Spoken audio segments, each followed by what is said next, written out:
it's really deep work. It's really painful sometimes, and obviously working with family can bring up a lot of emotions. But I really do see it as kind of like my responsibility to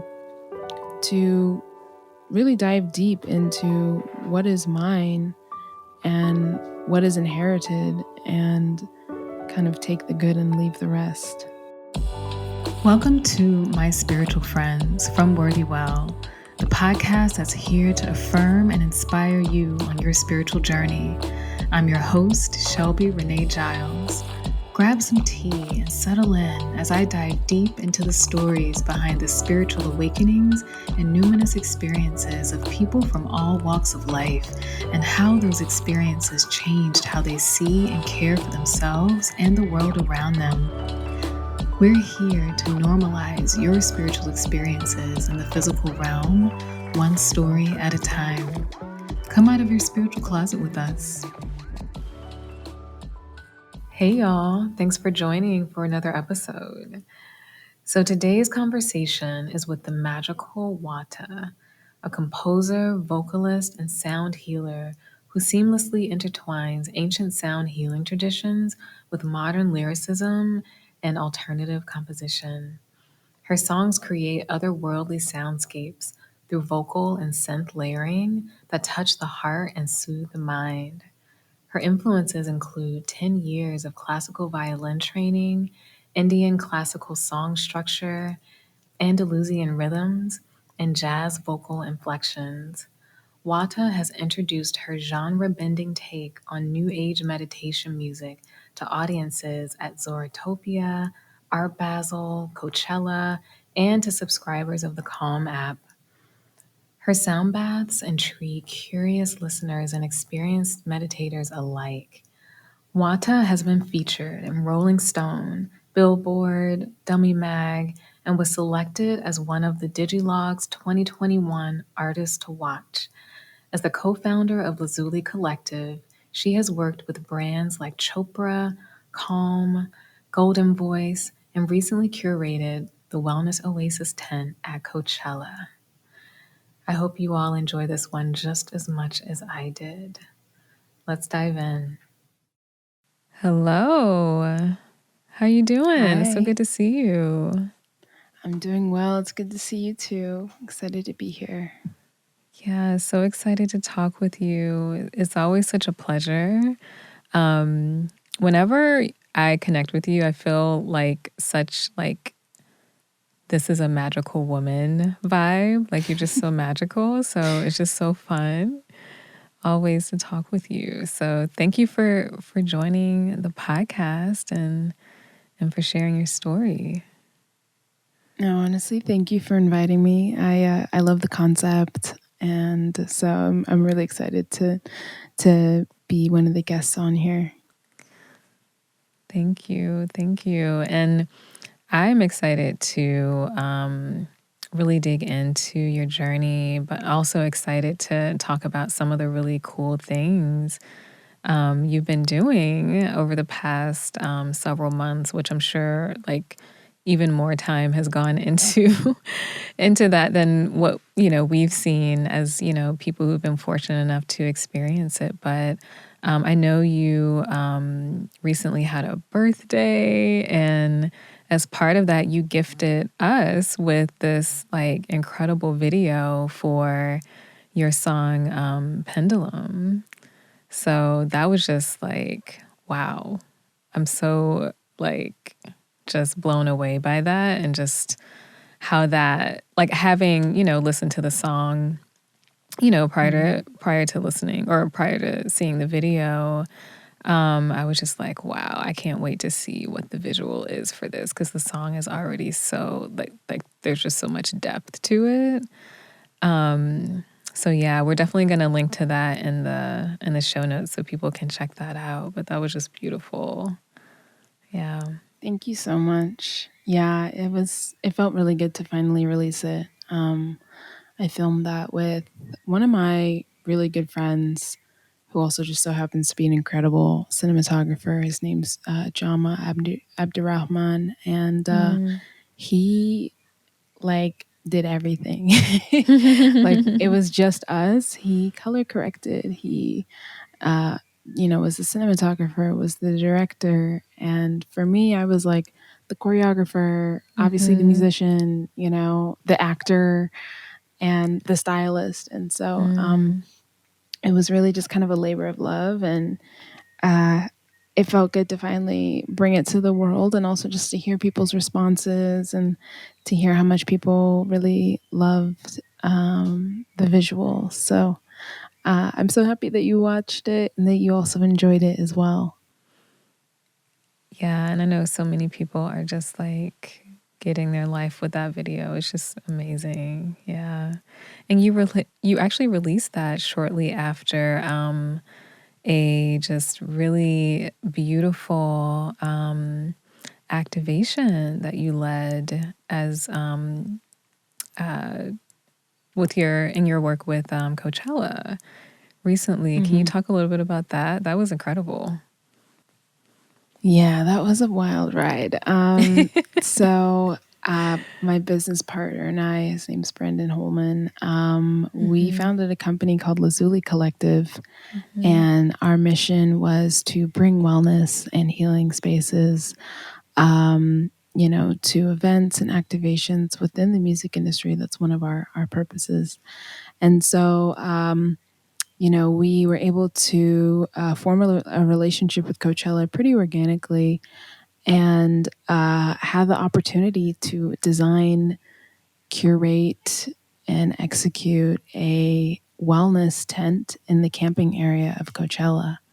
So Mm-hmm. we spent the last like 3, 4 months just working on this very intensely. Mm-hmm. And it was really magical to see how it came out. We had about 24 different facilitators um, from all backgrounds, a lot of BIPOC, a lot of queer folks, a lot of people from different modalities like yoga, breath work, sound healing, poetry, who all led unique workshops on a actually we ended up having two videos or two venues, sorry, by the end of the 2 weekends, and so we had classes going in both venues. And Mm. it was incredible. It was incredible seeing people, maybe stop for 5 minutes and then stay for 3 hours because they just loved the vibe and the Yeah. offerings that we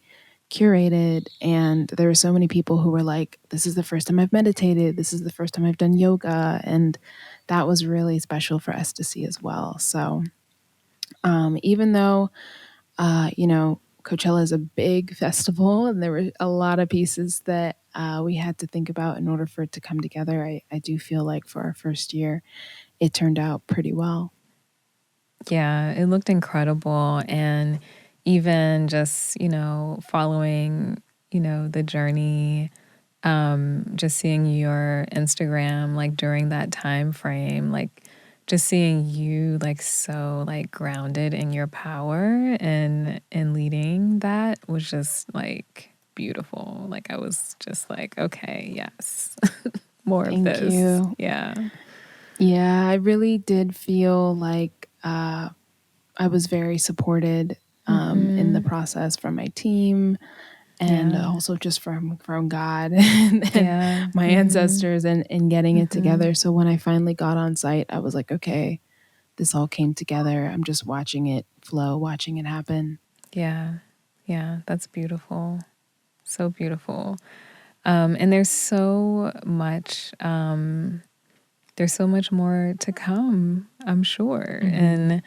And I know that all of these things are a manifestation of your deep practice and your deep connection to self and to source. And I know that that's like such a huge part of just how you move through the world. And so, as you know, like I always like to really start these conversations at the very beginning to really ground us in kind of what your starting point was and your spiritual journey. And so, as a child, when you were younger, What did spirituality look like for you in your life as a child?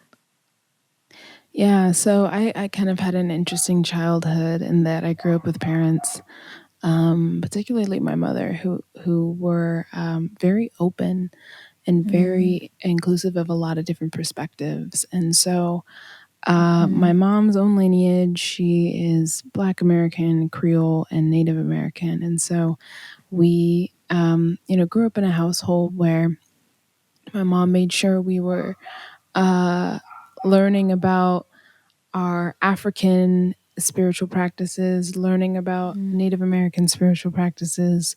But we were also going to church on Sunday. mm, We were also learning, elements of like, Buddhism or Islam as well. And so mm, I kind of grew up in an environment where magic and spirituality were very present and very normal. Like, I remember I used mhm. to go and build fairy houses at this one forest. I grew up in Maine, and we would I just go love and build that. houses for fairies. And I was like, well, yeah, of course fairies are real, and of course, like, they're going to come back any second. And I just kind of grew up with this view of the world that was um, very much like integrated with spirit. I didn't really see a Mhm, lot of separation between God. I felt the presence of God and angels around me, and mhm, that's kind of like the perspective I had, and it was only really challenged by the outside world. Once I started going to school and started mhm, mhm, interacting with other people and realizing that maybe my childhood wasn't quote unquote normal for mm, a lot of people, that I started to be like, oh, maybe I shouldn't talk about that. But for several years I kind of lived very connected to and in tune with my spiritual self mhm. as a young child. Yeah, I love that. And it's such a unique place to start from because usually when I ask this question, oftentimes, I hear people share about how they came into this realization of how much broader spirituality was in comparison to what they, grew up with. But for you, you had this really just beautiful, broader perception of spirituality from the very beginning. Um, and I know you mentioned, it was really the outside world. Like once you were going to school and interacting more with, I guess, more conventional, society, for lack of a better way to explain it. That's when you realized, oh, so this is my normal. Like this is my Yeah. normal. How did you stay grounded in your um in this beautiful upbringing, stay grounded in what you knew to be true as you, continue to move through the world, a world often, a world that often clings to more of a status quo when it comes to like religion and spirituality. Yeah, so to be honest, I went on a journey. I Mm-hmm. wasn't always like grounded in one thing. Mm-hmm. And Mm-hmm. so there were times when I, completely kind of turned my back on that perspective and tried to be like everybody else. Mm, Um, I spent a lot of time studying different religions. So there was a time when I was, deeply involved in what I would call American Christianity. mm, And, that was my perspective. And then there was a time when I was studying West African religions and really diving deep into the practices of my ancestors. And then there was a time when I was studying Vedanta and Ayurveda and learning about, those kind of practices. And so I think it was kind of like I went in this big circle where mm, I mm, was bouncing from one to the other and trying to find what was the thing, what was the capital T mm, truth. And then as I kind of came back around, I realized, oh wow, there's so many similarities, there's so many points of connection between these things. and that it's not one or the other, it's really all. Mm-hmm. And now I'm able to look at my spiritual practice really as an amalgamation of a lot of different things Mm-hmm. that all kind of root back to the same energy or source or essence. Yeah. Yeah, that's so beautiful. And as you were talking, I was thinking to myself, "Oh yeah, that's very MG." Like that journey that, going around and We've trying the tried it different all. things. Yeah. Yeah, cuz yeah, we're both manifesting generators. I was like, "Oh, I feel Hmm. seen right now." Yeah, I know. Every manifesting generator now, it's like we've had like 15 different careers, five Mhm. different religions, like we've really, if we've landed on something, it's because we've really seen it all before. Yes. We've Yeah. done it all. So yeah. Yeah, and can share the lessons, share the learnings. Yeah. Yeah. But I find it helps because like my music doesn't have words in it. A lot of my music, Mhm. like the tracks I make for Calm and my meditation music doesn't have words. And I realized that, I'm able to kind of speak to people in a different way. It allows the Yeah. music to just kind of seep into a different level. So people are not focused on the words. They're not focused on, the semantics of what I'm saying.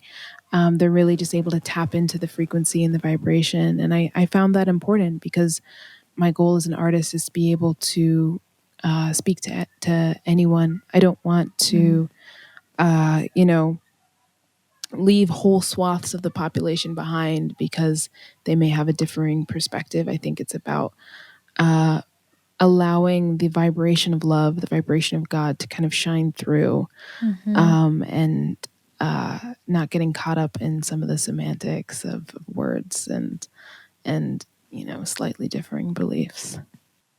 Yeah, that's beautiful because it just transcends all of the conditioning and, potential, blocks or resistance to just what already is in a way. So that's really beautiful. Um, and has music always been a major way for you to channel your spiritual gifts? Has that always been something you felt deeply connected to from a young age? Yeah, I've always been deeply interested in music. When I was younger, I used to sing all the time. I used to Mm. sing in the church choir, Mhm. like Mhm. a lot of singers. I started out in the church. And when I was younger, like 9, 10 years old, I would just hear music in my head and I would get frustrated Mm. because I had no way to get it out, right? I was like, oh, I have this symphony in my head. How do I get it out? Wow. And so I started to teach myself piano by ear. Mhm. Um, Turkish March is the first song I ever tried to teach myself on the piano. And then when I was 10 or 11, I actually started studying the violin in school. Oh, And I was a wow. classical violinist through middle school, high school, and college, and studied it, learned more about composition, got into logic, got into film scoring, and all this stuff when I was in school. And so music has always been a really big channel of expression for me. I Mhm. find that it allows me to transmute things within that I don't have names for and I don't have words Mhm. for. I'm able to put what I'm feeling into a song and let that speak for itself. And so, there were times when I didn't do music. I stepped away from it, and I didn't feel whole. I didn't feel Mm. complete. I could Mm. feel in the back of my mind that I was missing something. And so Mm. I've kind of accepted now that music needs to be a part of my life, that I need to sing, that I need to express, that I need to create. And that's why I'm now pursuing this as a career. Yeah. Wow, that's amazing. I can relate. When I don't know if we talked about this last time, but when I was growing up, I like music and singing was my thing, and I Mm. had this little teal Muppet Baby keyboard with Oh my a gosh. picture of was it like I can't remember the name of the like turtle or whatever, but with all the little characters on it, and I would play these little songs. And I remember one of the first songs, or at least one of the first songs I remember writing on that little keyboard. It was like a country song. Like when I think back, it Mm. sounded like a country song, which is kind of funny. Mhm. But music is something that I tend to like come back to and take breaks from, um and I just, always wait to get that feeling to, dive back into it. So I'm always so inspired by artists like you who just channel it so beautifully, and you can tell it's just such a deeply ingrained like spiritual experience when you do share your gifts in that way. So I really appreciate that. Thank you. Yeah, it wasn't always this way, so I'm happy to be in a place where I'm able to kind of do that and be in that. Mhm. Yeah, it's amazing. Yeah. So you had this incredible upbringing where, spirituality was just ingrained, this big picture of, what it means to be, connected to source, what it means to embrace, so many different faiths, without judgment, without feeling like there needs to be one thing. And then coming to this realization that it's everything. How does that now look in your personal spiritual practice? Like, what are the things that you do for yourself to stay grounded in that and to stay connected to that sense of oneness? Yeah, I think meditation is a big one. Mm-hmm. Obviously, as a meditation music artist, I'm a Mm-hmm. huge proponent of meditating, and I'm currently finishing up meditation teacher training with Chopra. Mm-hmm. Mm-hmm. So I've really like learned and deepened my practice through that. But Yeah. yeah, I think stillness is so underrated. Yeah. Every time I actually just stop and become still and quiet my mind, I receive so much. Mm-hmm. And so that helps keep me grounded. Um, I've been diving more into breath work. And I also study the Course in Miracles as well. I've been Mm. um, reading that for almost it's been, yeah, like 2 years, 2.5 almost. Long time. I started like Wow. the month before the pandemic, so it was Yeah. very good timing. Um, Mm-hmm. yeah, so yeah, I think diving into the text, communing with others as well. Like I have a satsang group I do on Sundays, and we'll read the text and we'll do qigong and we'll just talk about certain things. And I think Mm-hmm. I used to really try and practice spirituality by doing all the things. Um, having the crystals and and I love my crystals. I still do a lot of practices, but I think now what I'm realizing is it's more about being and allowing that Mm. energy to just kind of flow through you. Mm. And so most of my practices now are really focused on how can I create an environment where I can just be in my spiritual self. So being Mm-hmm. in nature, I live in a really natural place. I go walk by the river.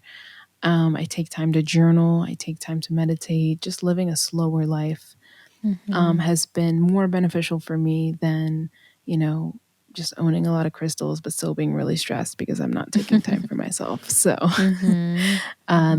that's kind of my current grounding practice at the moment. Yeah, that's so important. I'm glad you mentioned that. Just this idea of not necessarily like stepping away from the practices, but this recognition that it is also about the integration of all of those practices and and giving yourself time to be, you know. And I think that also comes with a lot of like giving ourselves grace too, Hmm. because there's so many things I know.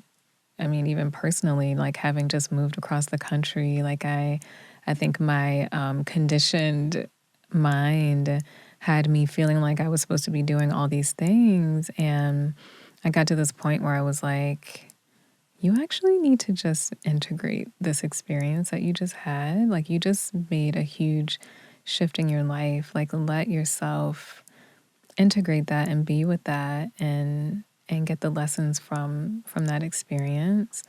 So I love that you mentioned that. It's so important. And as we continue to be in our practice, and to be alongside that, I know as we ascend, there are always, new layers of, initiation, new lessons that we're constantly Mm-hmm. learning. Um, where you are in your journey right now, what do you feel like you're learning most? Like, what do you feel like your new?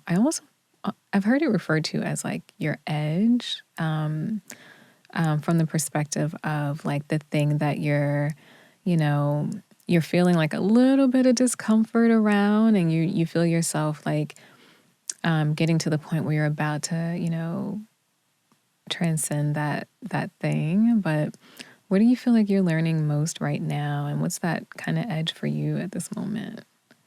Yeah, I think, uh, well, there's a couple things. So at the beginning of the year, the word that I received as kind of like my word for the year was Mm-hmm. embodiment. And Mm-hmm. I realized then that there were a lot of things that I knew, like I have a lot of spiritual knowledge in my Mm-hmm. brain, that I wasn't exactly embodying, and that I needed to go deeper into that and to develop practice and to develop discipline and things like that. And so, one of the ways that I sought that out was through deepening my education, and not just in a book smart way, but in like a practical way. And so, Mm-hmm. doing the Chopra course was a part of that. Just having conversations, doing one-on-ones with mentors, and really just kind of reverse engineering from other people that I respect and admire. Mm-hmm. Like I know you just had a episode with Lauren Ash, and Mm-hmm. like she's helped me so much just in understanding myself through like gene keys and Mm-hmm. manifesting, and being a manifesting generator, and what that Yeah. means for like my practice, and just realizing like, oh, like I need to embody what's right for me as a manifesting generator, right? As a for Yeah. one, as all of these things, and not try and live somebody else's, calling, or the way somebody else does it. I need to find my own way of doing things. And so I think, Mm-hmm. I'm kind of just finding, um, that there's still some growing pains happening. Like I just turned 25, and Mm-hmm. it was this moment where I was like, oh, like I'm actually an adult. Like I think before that I felt like a pre-adult. I don't know. Like it was Mm-hmm. this kind of Mm-hmm. time period where I was like, okay, like I'm an adult, like I have to like, have all these responsibilities, but I didn't quite feel like I was truly I felt like maybe I was like pretending and waiting for people to find out. Um and so now what I'm learning how to do is just really step into, the beauty of womanhood, the beauty of adulthood, and what that looks like in my own life, and making decisions for myself, and letting Mm-hmm. go of some of the family and societal programming that I had, that was keeping me in patterns, and figuring out, okay, what is my own path? Like Mm-hmm. I don't want to just follow the path of my mother or my family members. I really want to forge my own path, but that requires some deep work into understanding who I am and who I'm supposed to be and what I'm supposed to embody. So Mm-hmm. that's kind of been where I'm at, especially this month. Mm-hmm. With my birthday, it was a whole process of reconciliation with myself, and Mm. really meeting myself in a new way. Wow. Yeah. That's beautiful. And it's something that so many of us, particularly the piece around separating from the journey of those who've come, before us, while also honoring that journey, as part of Hmm. us. It's still part of us. It's just that we don't have to own it, and we can use it to carry us into who we are meant to be, who we already are. Yeah, exactly. Exactly. I think, I'm doing a lot of generational clearing. There's Mm, patterns I've noticed. There's things that I've noticed where I'm like, wow, like almost every single woman in our family has experienced this. mm, And I have so much respect and so much gratitude for my ancestors and for the family members who've brought me here, mm-hmm, because the things I do now, my whole career, my whole everything wouldn't have been possible 40 years ago or 50 years ago mm-hmm, or 60 years ago, really. I'm in a whole new time period and territory, especially as a Black woman. And I feel like as a result, I'm able to really heal things in my family, in my bloodline that really haven't been addressed before. And so I dedicate a lot of time actually just to, um, working through generational curses, working through generational mm-hmm, mindsets mm-hmm. that I feel like I don't need to carry or pass on to my children in the future. And it's really deep work. It's really painful sometimes, and obviously working with family can bring up a lot of emotions. But Yeah. I really do see it as kind of like my responsibility to really dive deep into what is mine and what is inherited, and Mm-hmm. kind of take the good and leave the rest. Yeah. Wow. Yeah, I feel that really deeply. It actually took me back to this beautiful, it was like a program slash experience, actually as part of Lauren's community, The Circle and Black Girl in Om. They did this 21 days to abundance, and each day there was a specific prompt.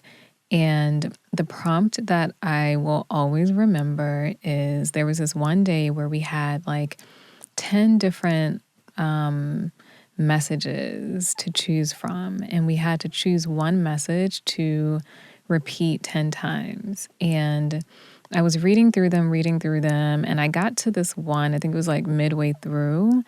And it said something like, I ask my ancestors for permission to do things differently. And as soon as I read that, I just started tearing up because it was around the time when I was moving through my own resistance to what I felt called to do, which included leaving my, job to embark on, this new journey. And I was really like surprised by how that just hit me so deeply. And so I repeated that one 10 times. And as soon as I was done, I had this text message from my mom when I finished, this encouraging text message about this huge decision that I was on the verge of making. And I was just like, wow, that's real, It So works, and it works yeah, quick sometimes it too. does. It was so Yeah, quick. It was I so find it quick. always work. You're like, Mm-hmm. oh, this is gonna be, a whole process, and then, that person you've been praying over for whatever just calls you randomly and you have a Yeah. conversation. Like, stuff can really move like that. Yeah. Yeah.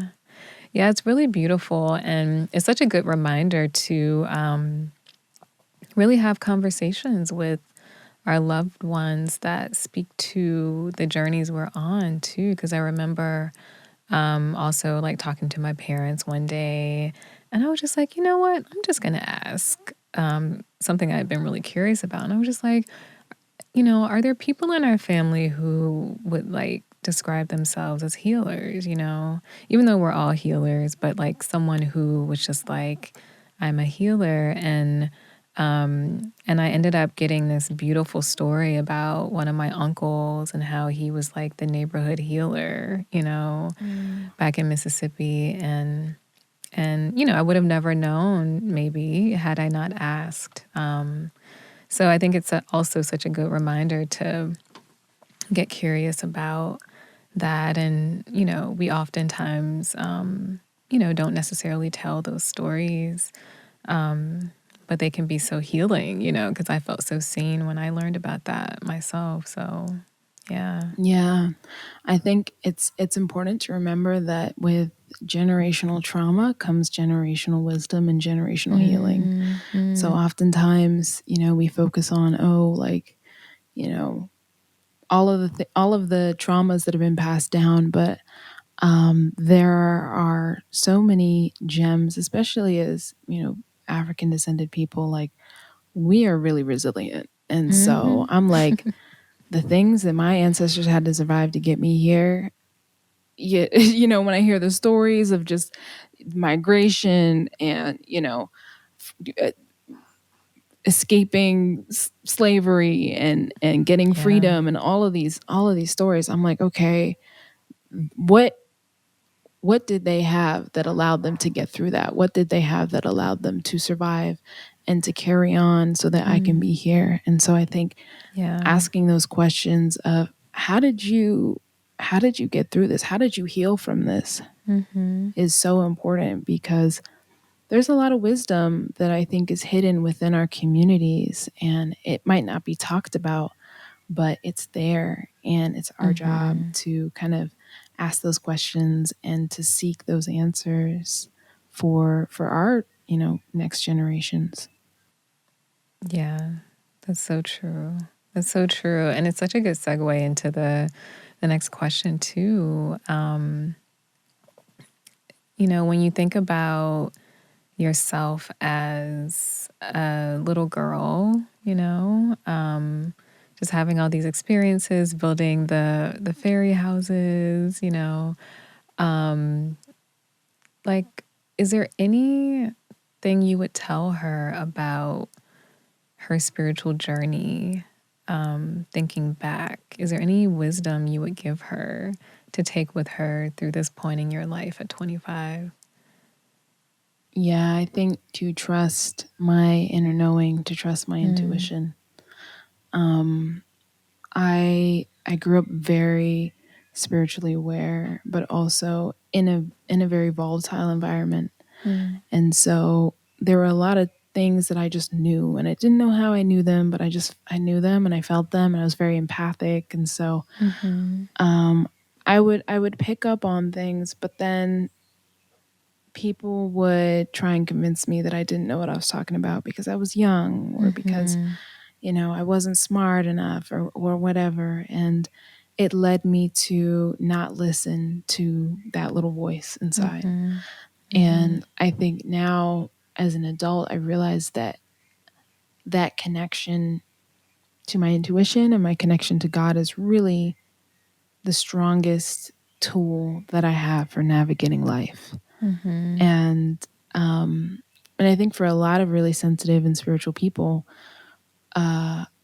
one of the things that we need to hold on the most is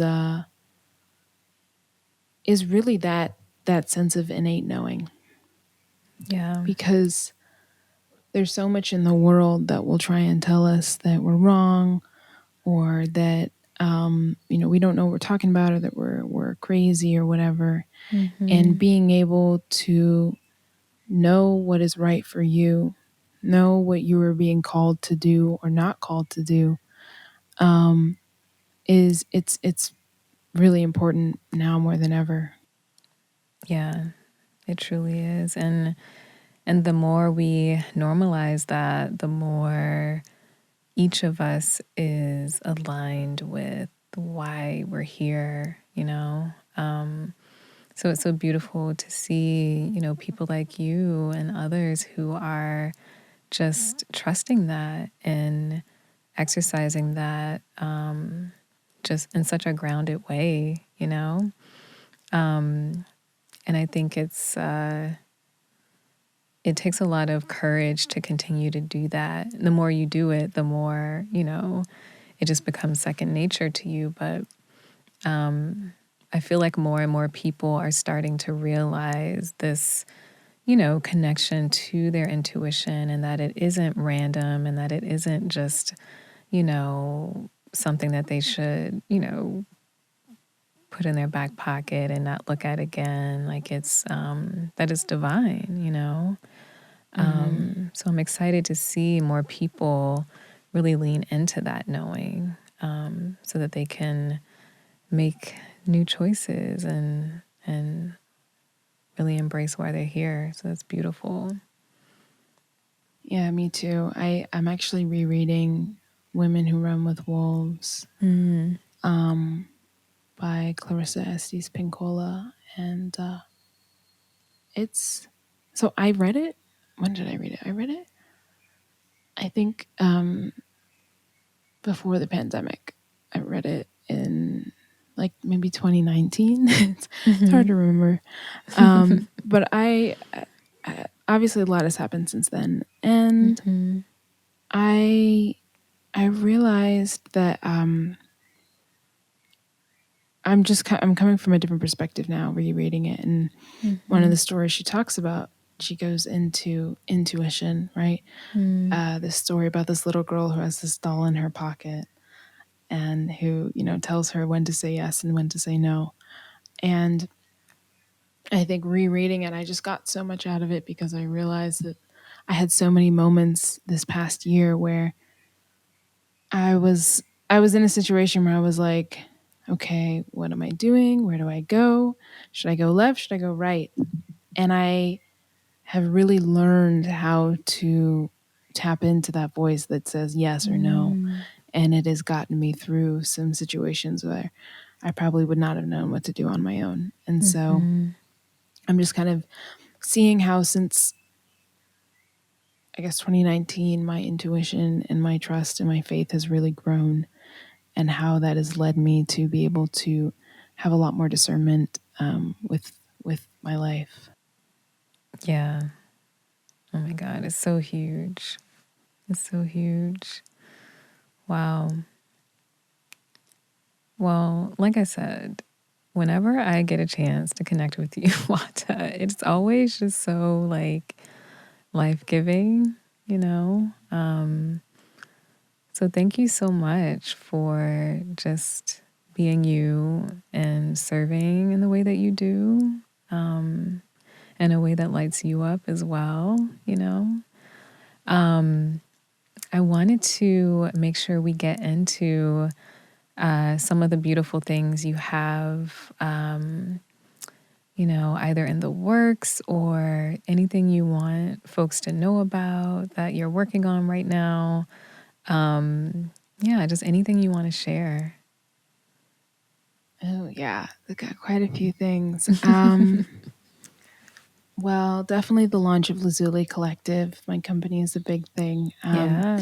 We're really hoping to bring wellness into a bunch of spaces this year. Mm-hmm. We're doing talent management. We're doing, curation and things like that as well within the music and wellness industry. So, Mm-hmm. uh, just being able to launch and seeing the response from everybody it's been amazing. And so, definitely keep an eye on that. Yeah. I'm wrapping up my year-long contract with Calm.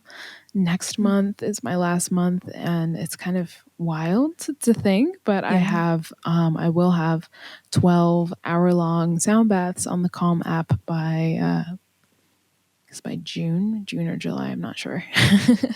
Yeah. So definitely check that out.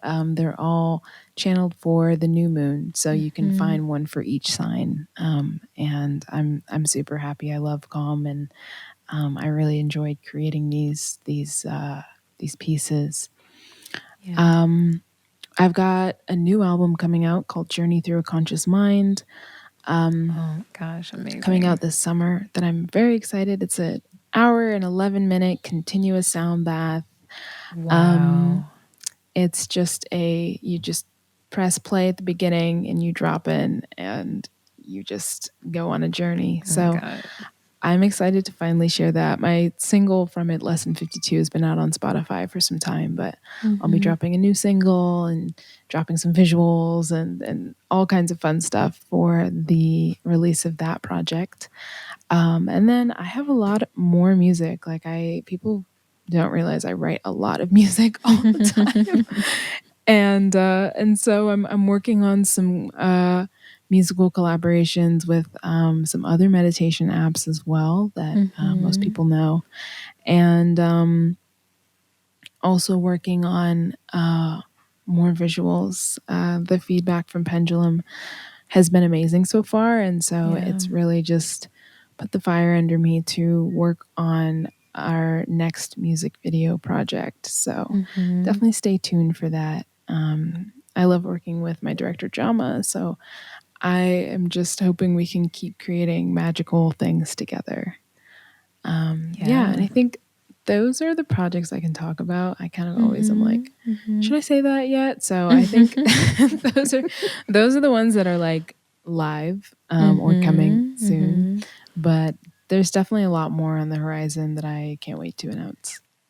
Yes, yes. And speaking of which, like for everyone who's listening to this, like please make sure you go to the show notes and follow Wata on all of the platforms. And I'm going to link to everything like Mm-hmm. Instagram, Spotify, Calm, all the music platforms. Yeah, it's a gift. It's a beautiful gift to experience your creativity, and just all of the like beautiful ways it's showing up, you know? So yeah, I'm excited about all those things and looking forward to keeping an eye out for all the other things that you can't talk about yet. I'm definitely going to be keeping an eye out. Yeah, Yeah. yeah, no, I'm excited. I think this is going to be a busy summer, so Yeah. definitely connect with me. And also, I have a website as well. I have a Mm-hmm. membership platform called The Wave, Right. where Yes. I post my channeled messages and Mm-hmm. unreleased music, and it's a spiritual community. So we do like workshops and things on Zoom, Yeah. and so yeah, definitely connect with me on there. I'm really excited for some of the content that I'm building out for the platform right now. Yeah. Yes. Please connect there, y'all. Like, just being able to experience almost like an ecosystem of just your channeled messages and art and everything is just like a gift, seriously. So we're going to make sure we link to that too, um, in the notes. But thank you for sharing all that and for sharing your beautiful energy and story with us. So really Yeah, appreciate thank you it. so much. Yeah, I'm so happy I got to do this and same. share with your platform. Yeah, so appreciate it. And we'll talk soon. Talk soon. Hey, thanks so much for listening to my spiritual friends from Worthy Well. If you enjoyed the conversation, be sure to subscribe, rate, and review this podcast. You can follow me on Instagram at Shelby Renee Giles. And to check out Worthy Well's latest events and offerings, visit our website at worthywell.co. Until next time, journey well.